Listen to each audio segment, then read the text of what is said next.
Good afternoon, everyone, and welcome to Mountain Harmony Gardening. I'm Kristen, and today we're going to be talking about fall gardening where we get snow during the wintertime.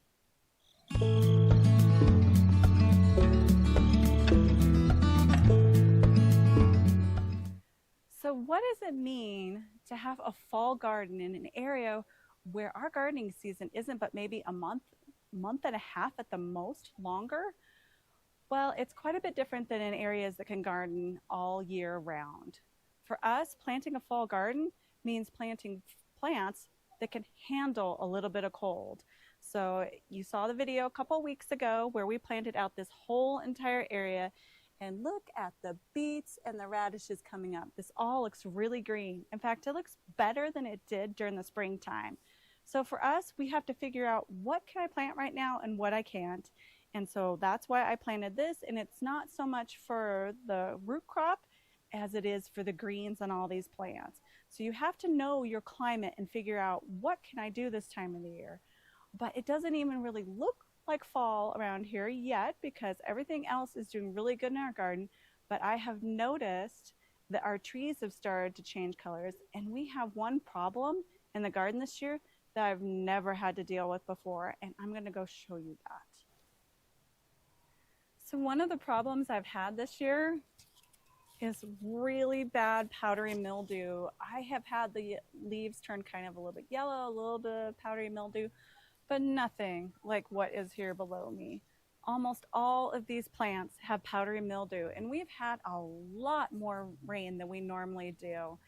Luckily, it's pretty much towards the end of the season. I'm not really getting any more pumpkins or any more spaghetti squash, so it's okay. They're coming to their end of the life, but this is what I've had to do on this side of the trellis to kind of help stave it off.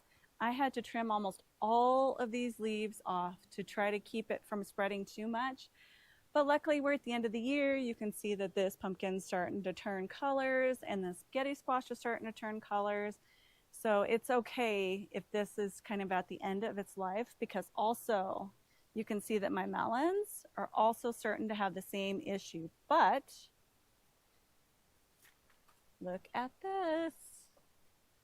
There's one of the richer sweets. Is it? Oh, not quite ready. See, they fall off the vine when they're ready, but look, it's almost ready. And we have several of them on here, along with these mango melons too. But these have come to the end of their life cycle a lot sooner this year than normal. And that is kind of a problem. I think we're going to address it next year by probably planting a less variety of plants.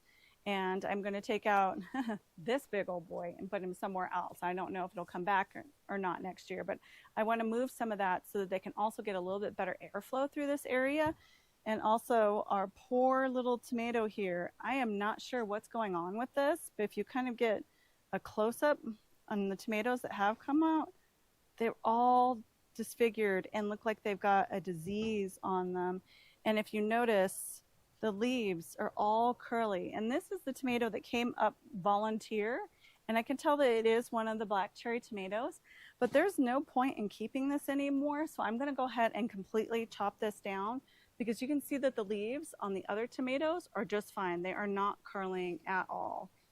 So now I've kind of learned the lesson that if I get a volunteer tomato in the garden next spring, I am going to go ahead and take it out. But this is a good time of the year when we're getting into our fall season, that if you find anything that's diseased, go ahead and take it out. And you need to start realizing that some of your plants are pretty much done for the season and you want to start cleaning them up. In fall is our largest harvest season. So I showed you the melons, but I can also show you how the tomatoes are doing.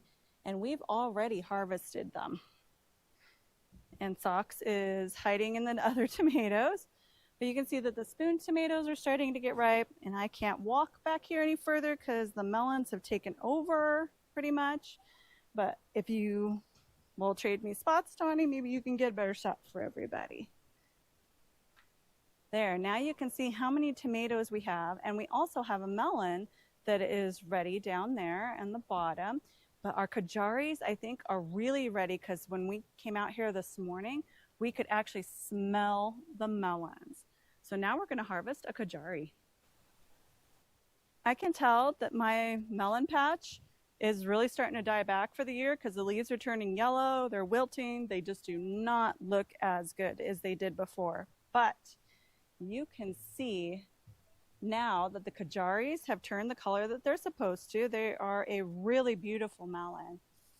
And I can tell that they are ready because they just come right off the vine. And I have several kajaris in here that I can go ahead and harvest now, and I'll be doing that. We are getting our fall crop of raspberries. Look at that. Make sure there's no bugs in there. Oh, so sweet. We don't get as many as we do in the fall. I mean, in the spring as we do in the fall. So the other thing that we need to do is we're not going to get zucchinis much longer. So I want to go ahead and harvest as many of these as I can. So there's like this beautiful yellow one, which these yellow ones have done really well. And you can see like that one. Yeah, we're getting towards the end of the season. And this is kind of what happens as they start to rot. But this one is definitely beautiful. This is the first time I have ever grown broccoli, but I don't want it to go to flower, and I can tell these are starting to get ready to go to flower, so I'm going to go ahead and take this completely off. And here's the first broccoli we've ever grown.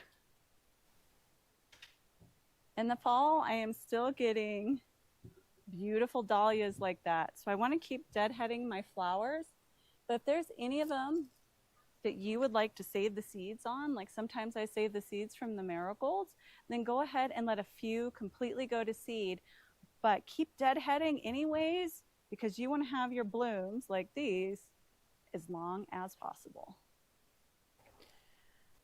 So you can see that our plants are starting to get knocked over because they are so full of peppers. And Donnie is harvesting all of the peppers that are large enough that we've grown this year.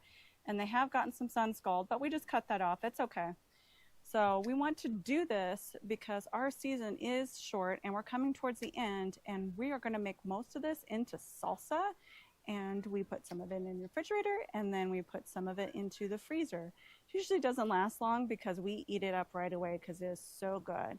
But we also might do stuffed jalapenos. One of the comments recommended it, and I have peppers that are large enough this year that we can finally do that. You're probably wondering, what else can I do in my garden that is not related to the food plants?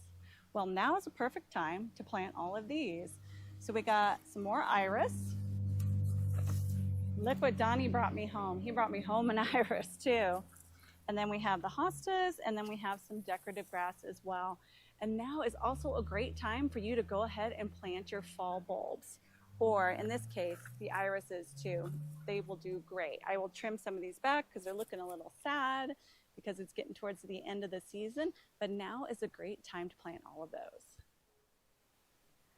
What I want you to take away from this video is that in cold climates like ours, we have a very, very short window to harvest all of our veggies and fruit out of our garden. And you want to do that as soon as they start to turn ripe, and go ahead and start preserving them. Like we're making salsa, we can make jam. There's a whole ton of different ways you can dehydrate them, freeze dry them. I'd love to have a freeze dryer. But also, you want to keep up on the maintenance of your garden right now because most of your garden will die off all at once, and it just gets to be a little bit overwhelming for me to try to take care of all of that at once. So take care of the plants that need to be taken care of, remove them if they're already done harvesting for the season, and also don't forget to deadhead your plants still. And if you do want to save seeds, go ahead and save some of those seeds. So thanks for watching, everyone. If you have any questions, please put them down in the comments below. Don't forget to like, subscribe, share, and comment. We keep gaining new viewers each and every week, and we're so close to that 500 mark. So happy gardening, everyone.